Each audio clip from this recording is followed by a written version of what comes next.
happens when the true monster isn't lurking in the deep forest, but hiding within ourselves? In William Golding's masterpiece, The Lord of the Flies, a group of stranded schoolboys slowly devolve into savagery on a deserted island.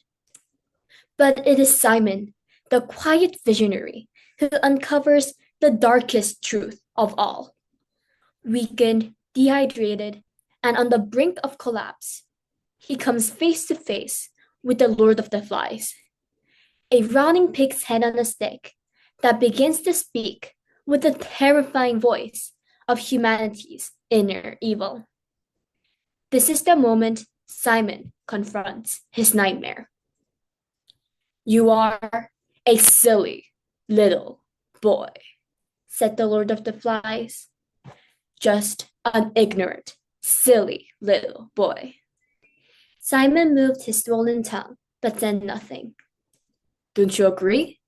said the Lord of the Flies. "Aren't you just a silly little boy?" Simon answered him in the same silent voice.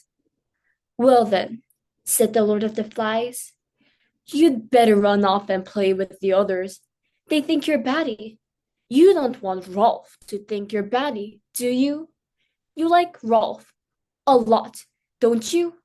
And Piggy and Jack?" Simon's head was tilted slightly up. His eyes could not break away, and the Lord of the Flies hung in space before him. "What are you doing out here all alone? Aren't you afraid of me?" Simon shook. "There isn't anyone to help you.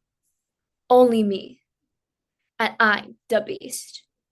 Simon's mouth labored, brought forth audible words. "Pig's head on a stick? Fancy thinking the beast was something you could hunt and kill," said the head. For a moment or two, the forest and all the other dimly appreciated places echoed with a parody of laughter. "You knew, didn't you? I'm part of you. Close, close, close.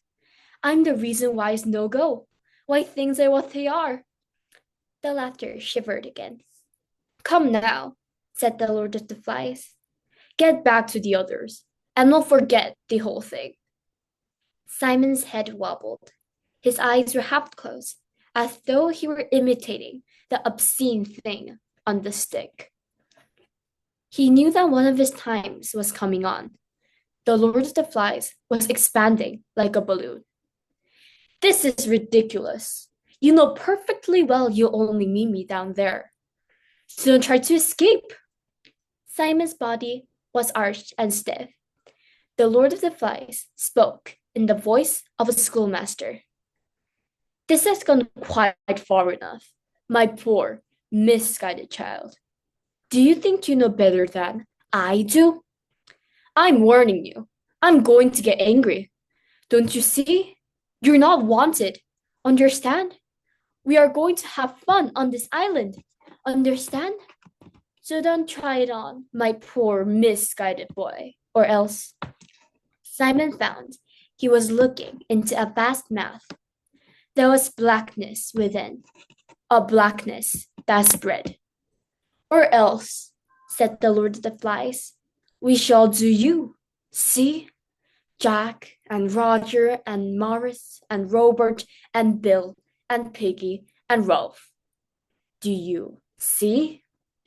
Simon was inside the mouth. He fell down and lost consciousness. Over the island, the buildup of clouds continued. A steady current of heated air rose all day from the mountain and was thrust to 10,000 feet.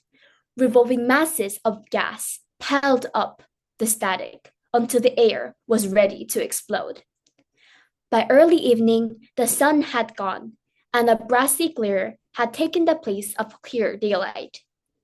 Even the air that pushed in from the sea was hot and held no refreshment.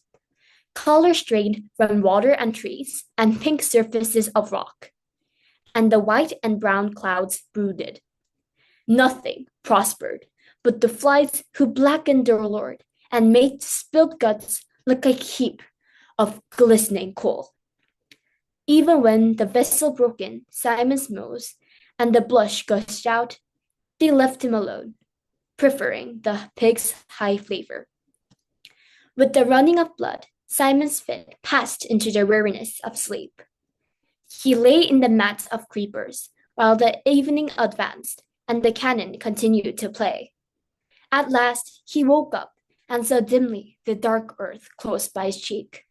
Still, he did not move, but lay there, his face sideways on the earth, his eyes looking dully before him. Then he turned over, drew his feet under him, and laid hold of the creepers to pull himself up. When the creeper shook, the flies exploded from the guts with a vicious note and climbed back on again. Simon got to his feet. The light was unearthly.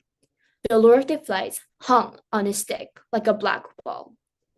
Simon spoke aloud, superior. "What else is there to do?" "Nothing," replied. "Thank you."